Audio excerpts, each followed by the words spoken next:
Recorramos el camino de la historia siempre en presente del magisterio de la Iglesia.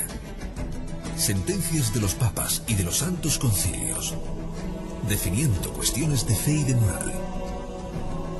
El magisterio de la Iglesia en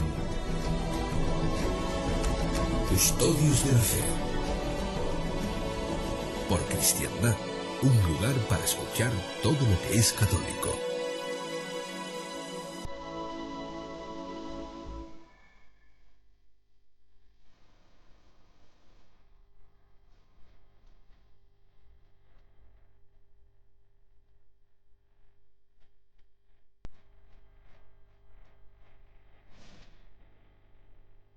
Muchos son quienes enseñan hoy que los campos de la actividad humana, como los negocios, el arte, la literatura, las diversiones, el deporte, etc., deben regularse por las normas propias de cada uno, sin sujetarse a los principios generales de la moral.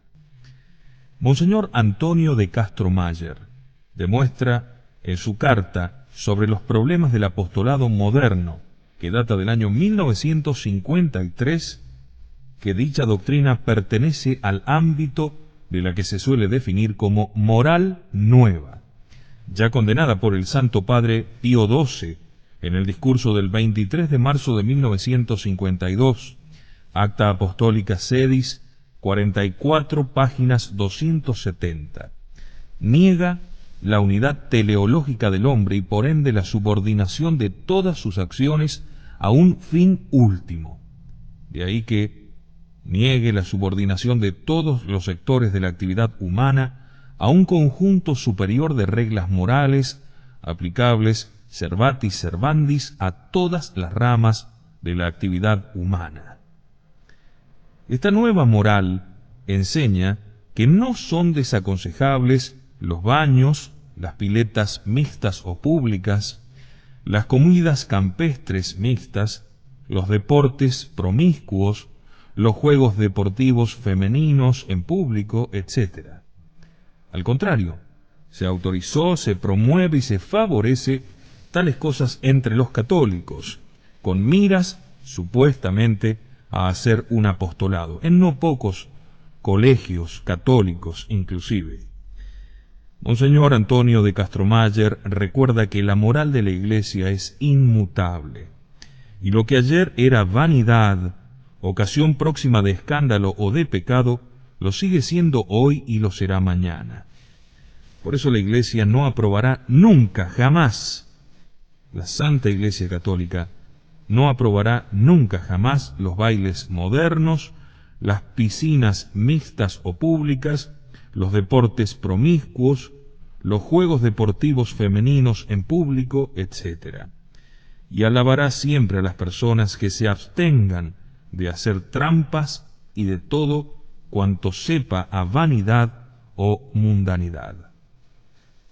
Tocante a los bailes, las indumentarias y los comportamientos en general, Monseñor recuerda los principios católicos tradicionales, fijados ya por los sumos pontífices, y habla en el año 1953.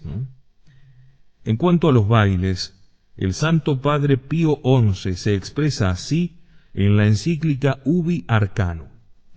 Nadie ignora que la liviandad de las señoras y de las muchachas ha sobrepasado los límites del pudor, sobre todo en la vestimenta y en las danzas. Y ya antes el Papa Benedicto XV había lamentado la indecencia del atuendo femenino y la falta de comedimiento y el pudor de las danzas. Tras deplorar la ceguera de las mujeres en la locura de los vestidos, decía el Papa Benedicto XV, agrega a propósito de las danzas que han entrado en los hábitos de la sociedad, danzas de origen extranjero, a cual peor, las más adecuadas para hacer perder todo pudor. 6 de enero de 1921, encíclica Sacra Propediem. Así habla Pedro. Hoy, lamentablemente, muchos sacerdotes dicen, por ejemplo, que ir a bailar a la discoteca, al boliche, no es pecado.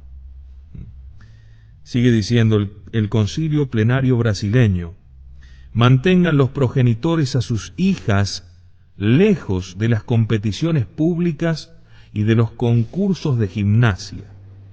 Pero si se viesen obligadas a participar en semejantes manifestaciones, procuren presentarse con ropas que edifiquen por su modestia y no permitan jamás que lleven hábitos inmodestos. En el mismo sentido se pronunció el Santo Padre cuando habló a los médicos y a los docentes de educación física el 8 de noviembre de 1952. Les recordamos, para aquellos que no lo saben, que justamente uno de los impulsos que la masonería ha llevado adelante con el tema de la educación, justamente es primero la educación mixta, que lamentablemente y contraviniendo expresas normas emanadas de la Santa Sede, no pocos colegios dan esta educación mixta, donde promiscuamente, por ejemplo, les hacen hacer gimnasia. Esto ya lo decía como finalidad los masones a principios de este siglo, cuando trataban justamente de deformar a los jóvenes católicos a través de estas incitaciones a la sexualidad. Hoy se hace, lamentablemente, en las llamadas escuelas católicas. A cuantos objetan que el cuerpo humano es bueno en sí mismo y que por haberlo creado Dios no debe esconderse, Monseñor Antonio de Castromayer les recuerda que el cuerpo humano se hizo esclavo de la concupiscencia a raíz del pecado original, y que por eso toda imprudencia al respecto es como mínimo peligrosa. Explica que el cuerpo humano es bueno en sí, como lo es toda criatura de Dios. La necesidad que siente el hombre de no descubrirlo no procede del cuerpo humano tal cual Dios lo creó, sino del desorden de los instintos, consecuencia del pecado original. Por esto la Iglesia recomienda la mayor reserva y pudor en el vestir.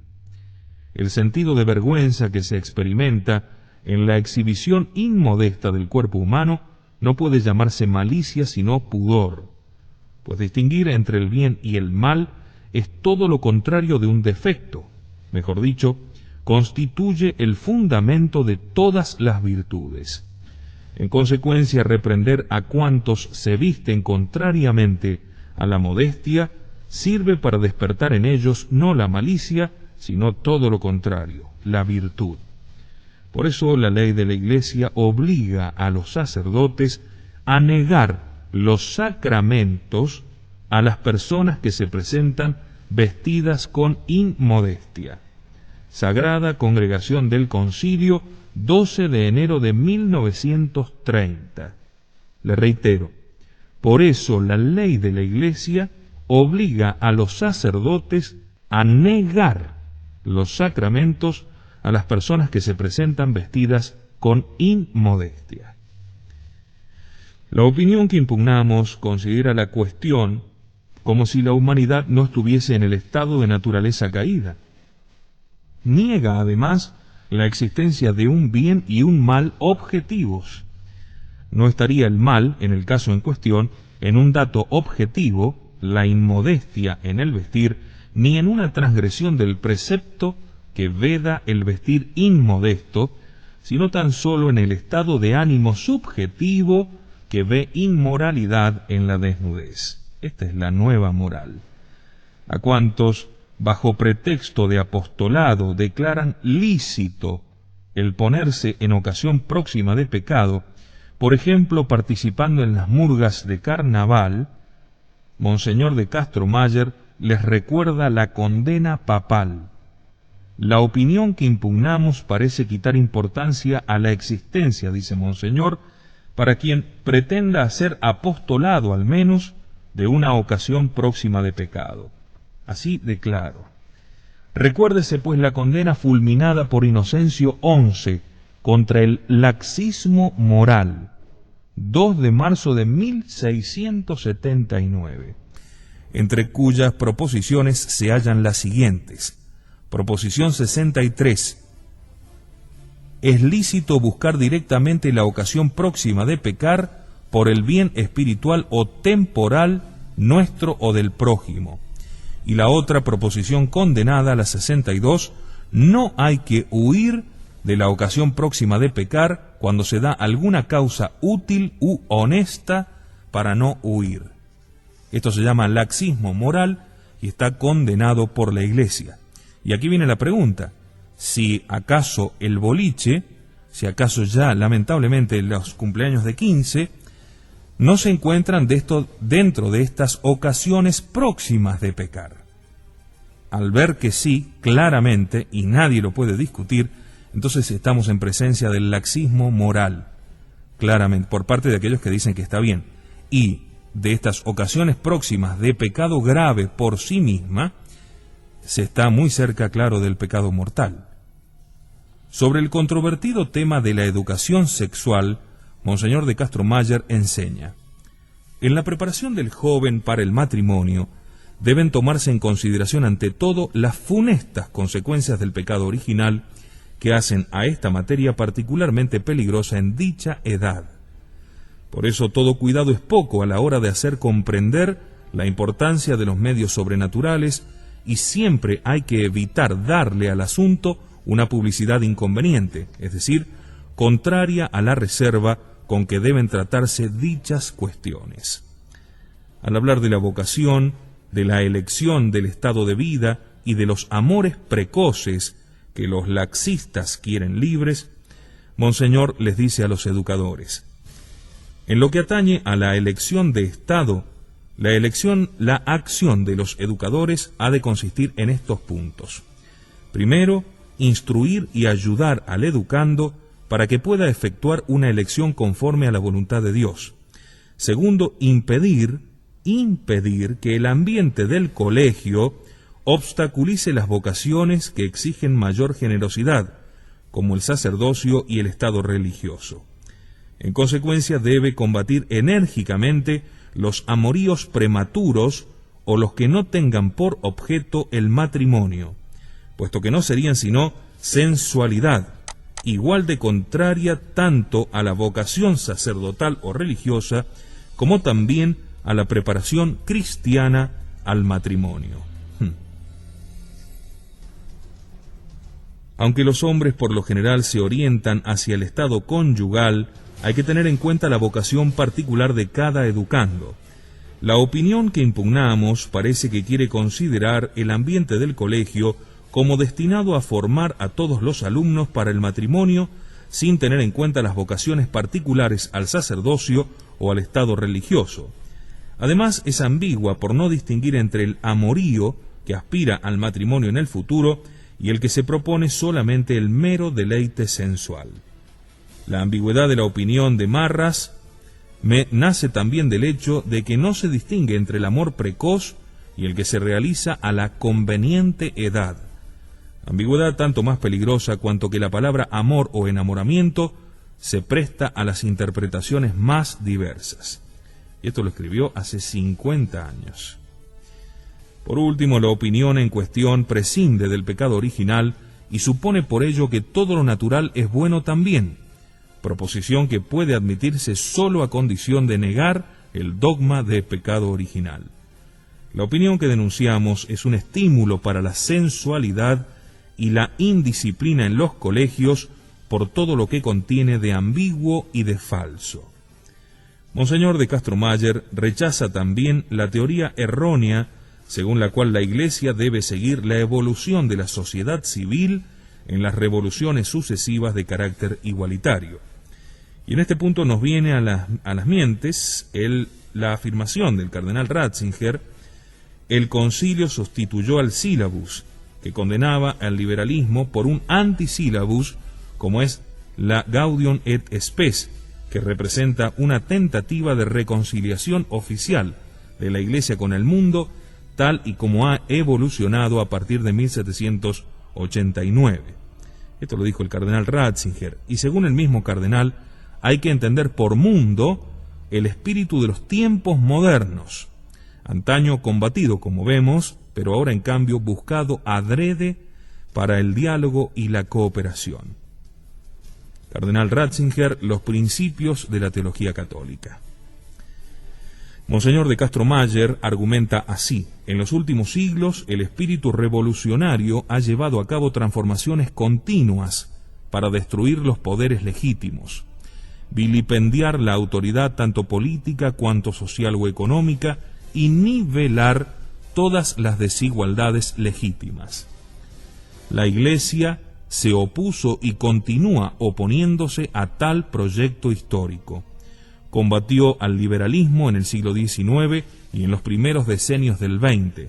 En esta segunda parte del siglo XX se dispone a combatir con la mayor energía al socialismo, que hace peligrar gravemente la dignidad del hombre y la salvación eterna de las almas, como dijo el Papa Pío XII en el radiomensaje al Katholikentag de Viena. Por eso la Iglesia edifica al mundo con la existencia de su organización jerárquica, que es de institución divina y por ende inmutable, y con la manifestación en su liturgia, en su disciplina, etc., de un espíritu de jerarquía opuesto al espíritu de la revolución.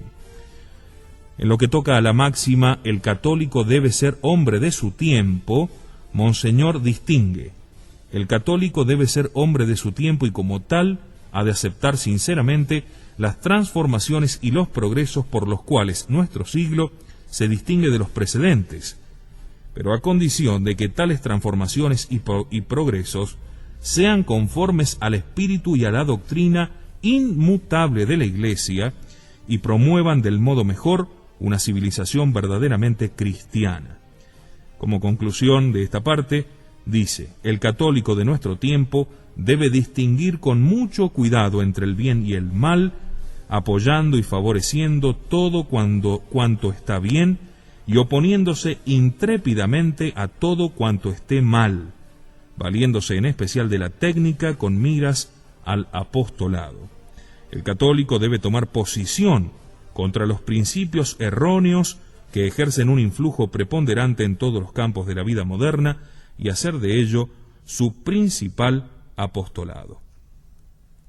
Realmente, para consuelo nuestro, Monseñor Antonio de Castro-Mayer finalmente decía que Dios no habría permitido en su Iglesia una crisis de proporciones tan vastas de no habernos dado a título preventivo para nuestra prevención y seguridad un conjunto sobremanera grande de enseñanzas tradicionales formado a lo largo de multitud de siglos. Que la Virgen Reina de los Apóstoles purifique y preserve nuestro apostolado. Monseñor Antonio de Castro-Mayer. Para aquellos que no saben, Monseñor Antonio de Castro-Mayer es el obispo que juntamente a Monseñor Marcel Lefebvre hicieron la consagración episcopal en aquel día en que finalmente terminaron en principio con esta excomunión de la que ya hemos hablado y que seguramente vamos a seguir hablando, y justamente por pensar así, por oponerse al espíritu moderno que reinaba y que reina lamentablemente en estos tiempos de la Iglesia tras el Concilio Vaticano II. Esta es la forma en que pensaba Monseñor Antonio de Castro-Mayer, que era obispo diocesano de Campos, una diócesis de Brasil.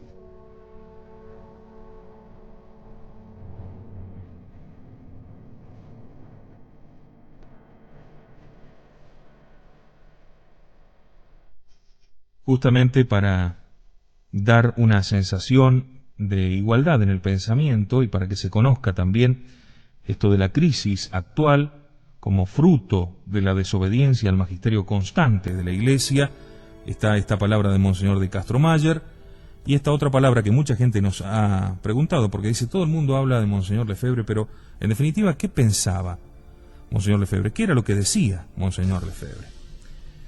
Dice, por ejemplo, Monseñor Lefebvre: ¿quién negará que los católicos de este agonizante siglo XX están perplejos? El fenómeno es relativamente reciente, correspondiéndose con los últimos 20 años de la historia de la Iglesia. Basta observar lo que pasa para persuadirse de ello. Antes todo era más fácil. El camino estaba perfectamente trazado.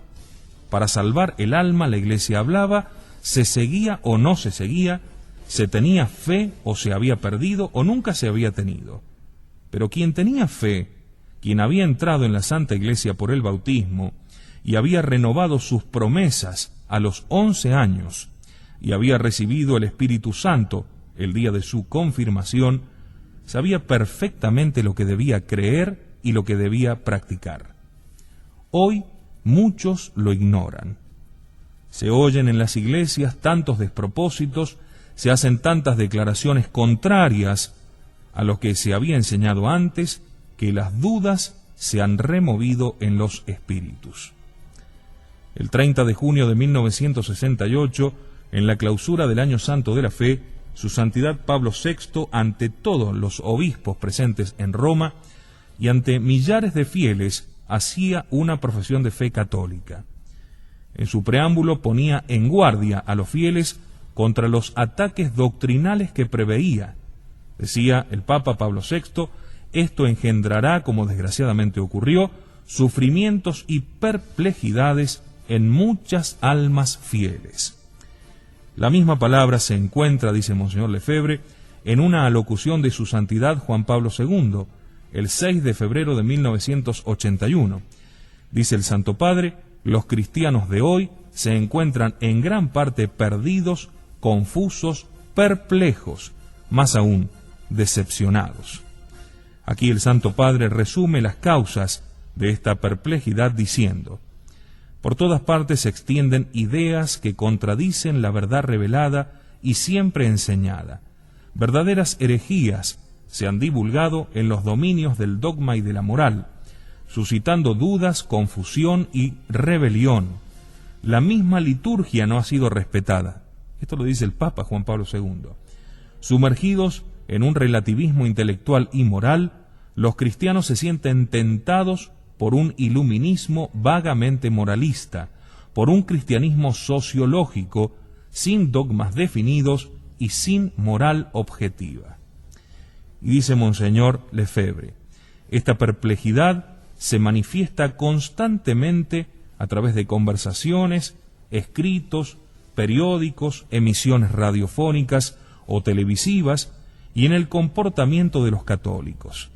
Esto último se traduce en una disminución considerable en la práctica religiosa, tal como lo testimonian las estadísticas, también en un abandono de la Santa Misa Dominical y de los sacramentos, y en una relajación general de las costumbres.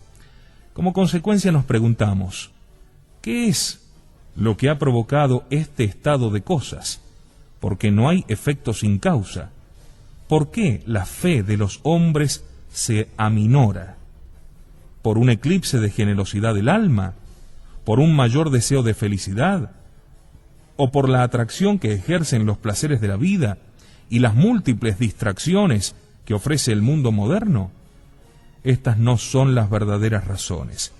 Estas causas siempre se han dado, de una manera o de otra.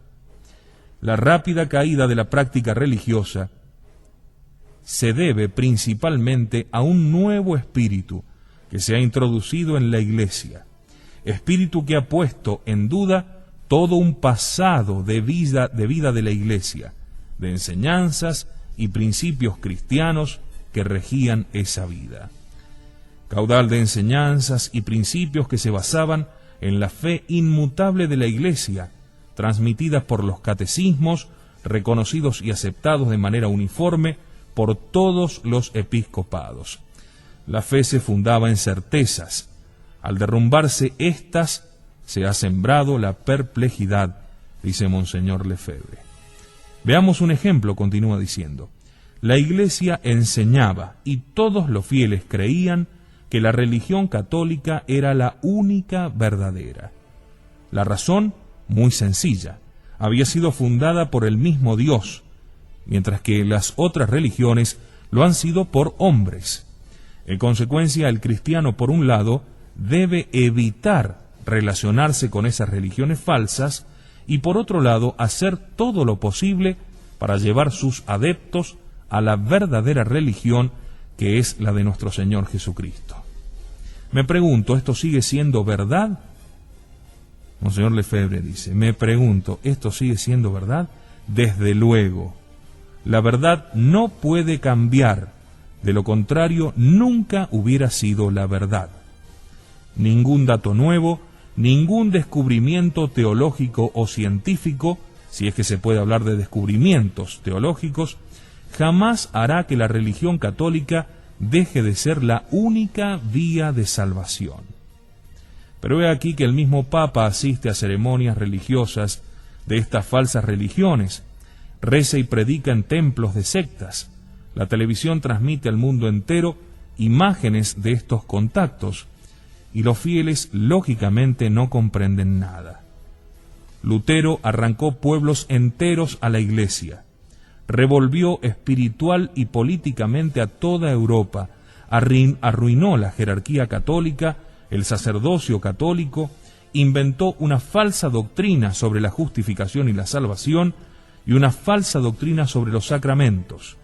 La revolución de Lutero contra la Iglesia será el modelo de todos los futuros revolucionarios que arrojarán el desorden sobre Europa y sobre el mundo. Imposible, 500 años más tarde, intentar hacer de él, como algunos episcopos quisieran, un profeta y un doctor de la Iglesia, cuando no un santo. Pero si leo, por ejemplo, la documentación católica o ciertas revistas diocesanas que encuentro escrito y por la pluma nada menos que de la Comisión Mixta Católica Luterana, oficialmente reconocida por el Vaticano II, lo siguiente: entre las ideas del Concilio Vaticano II se da acogida a ciertas opiniones de Lutero. Véase, por ejemplo, y este es el texto propio de la Comisión Mixta Católica Luterana, la descripción de la Iglesia como pueblo de Dios, idea maestra del nuevo derecho canónico, idea democrática y no jerárquica, es de Lutero. Se pone el acento sobre el sacerdocio de todos los bautizados, no haciendo diferencias entre sacerdocio real y jerárquico, y el compromiso a favor del derecho de la persona a la libertad religiosa. Todas ideas de Lutero. Otras exigencias de Lutero, formuladas ya en su tiempo, se pueden considerar ya atendidas y satisfechas con la teología y la práctica de la Iglesia. Entre ellas, el uso de la lengua vernácula en la liturgia, la posibilidad de la comunión bajo las dos especies y la renovación de la teología y de la celebración de la Eucaristía. ¡Qué revelación tan considerable! Satisfacer las exigencias de Lutero pedían enemigo resuelto y brutal de la misa y del Papa. Acoger y aceptar opiniones de aquel blasfemo que decía: afirmo que todos los lupanares, homicidios, robos, adulterios son menos malos que la abominable misa papista. Solo se puede sacar de tan aberrante rehabilitación una conclusión.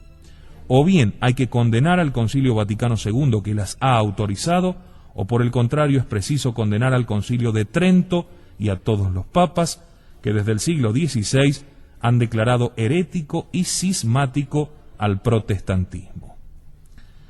Se comprende que ante tal cambio los católicos estén perplejos, pero hay tantas causas para estarlo. A lo largo de estos años se ha podido ver cómo se cambiaban el fondo y la forma de las prácticas religiosas de siempre, las que los adultos habían conocido cuando eran niños. En las iglesias los altares han sido destruidos o arrancados para poner en su lugar una mesa, a menudo móvil y escamoteable. El sagrario ya no ocupa el lugar de honor, la mayoría de las veces se le ha disimulado, colocado sobre una columna o a un lado del presbiterio. Cuando se ha quedado en el centro, el sacerdote diciendo la misa le da la espalda. Celebrante y fieles se dan la cara, dialogan. Cualquiera puede tocar los vasos sagrados, que frecuentemente se reemplazan por paneras, platos o recipientes de cerámica. Laicos, entre ellos mujeres, dan la comunión que se recibe ahora en la mano. Al Sacratísimo Cuerpo de Cristo se le trata con una falta de reverencia que realmente insinúa las dudas sobre la fe en la realidad de la transustanciación. Los sacramentos se administran de manera distinta según el lugar. Por ejemplo, la edad del bautismo y de la confirmación, el desarrollo de la bendición nupcial, completada por cantos y lecturas que nada tienen que ver con la religión, ya sea que estén influenciadas por otras religiones o por una literatura absolutamente profana, si es que no lo están por ideas simplemente políticas. El latín, lengua universal de la Iglesia, y el gregoriano han desaparecido de una manera casi general. La totalidad de los cánticos han sido reemplazados por cantinelas modernas, en las cuales no es raro encontrar los mismos ritmos que los que se tienen en los lugares de diversión. Los católicos se han visto sorprendidos también por la brusca desaparición del hábito eclesiástico, como si sacerdotes y religiosos sintieran vergüenza de que se les conociese por lo que en verdad son. Los padres que envían a sus hijos al catecismo constatan que ya no se les enseñan las verdades de la fe, ni aun las más elementales: la Santísima Trinidad, el misterio de la Encarnación, la redención, el pecado original, el infierno, la Inmaculada Concepción. De ahí ha salido ese sentimiento de profundo desarraigo. Es que ya no es la verdad. Es que todo esto ya está pasado de moda. Las virtudes cristianas ya ni se mencionan. ¿En qué catecismos se habla, por ejemplo, de la humildad, de la castidad, de la mortificación? La fe se ha convertido en un concepto fluctuante, la caridad en una especie de solidaridad universal, y la esperanza es sobre todo la esperanza de un mundo mejor, no del cielo. Estas novedades no son de esas que en un plano humano aparecen con el correr del tiempo, a las cuales uno se habitúa y que tras un primer período de sorpresa acaba uno por asimilarlas. A lo largo de la vida del hombre, muchas formas de actuar y de hacer desaparecen o se transforman. Si yo fuera un misionero en África, dice Monseñor Lefebvre, me trasladaría allí en avión, no en barco, pues tendría dificultades en encontrar una línea marítima que cubriese mis necesidades. En este sentido se puede decir que es necesario vivir con los tiempos. Pero los católicos, a los que se han querido imponer novedades en el origen espiritual y sobrenatural, en virtud de este mismo principio, han comprendido que esto no era posible. No se cambia el santo sacrificio de la misa. No se tocan los sacramentos instituidos por Jesucristo. No se cambia la verdad revelada de una vez para siempre. No se sustituye un dogma por otro. Las páginas que van a seguir, dice Monseñor Lefebvre en este principio de este libro, quisiera responder a las preguntas que ustedes se hacen, ustedes que han conocido otra cara de la Iglesia. Ellas se dirigen también a los jóvenes nacidos después del concilio y a los que la comunidad católica no les ofrece lo que ellos tienen derecho a saber y a conocer. Quisiera dirigirme también a los indiferentes y a los agnósticos. Algún día la gracia de Dios les tocará el corazón, pero corren el riesgo de encontrar entonces una iglesia sin sacerdotes, una doctrina que no corresponda a las aspiraciones que Jesucristo ha puesto en sus almas. Además, es evidente que es esta una cuestión que hoy se plantean muchos, a juzgar por el interés que le concede la prensa de información general, de manera particular en nuestra patria, en Francia. Los periodistas muestran también perplejidad. Es fácil leer titulares como los que siguen, escogidos así al azar: ¿está para morir el cristianismo? ¿Mujeres sacerdotes? ¿Muerte al celibato? ¿Habrá aún sacerdotes después del 2000? A estas preguntas quiero responder no aportando a mi vez teorías nuevas, sino apelando a la tradición ininterrumpida de la Iglesia, que por haber sido abandonada en estos últimos años, parecerá a muchos lectores como algo enteramente nuevo. Del prólogo de esta carta abierta a los católicos perplejos de Monseñor Marcel Lefebvre. Hemos leído a estos dos obispos, Monseñor Marcel Lefebvre y Monseñor Antonio de Castro Mayer. Sus vidas hablaron, sus frutos hablaron.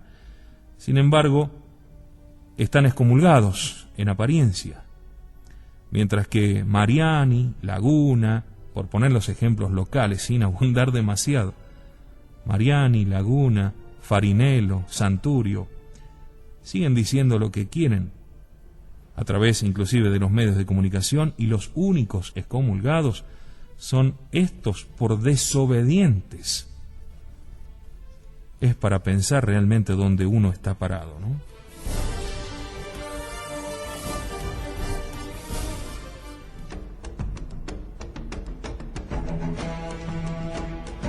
Recorramos el camino de la historia siempre en presente del magisterio de la Iglesia.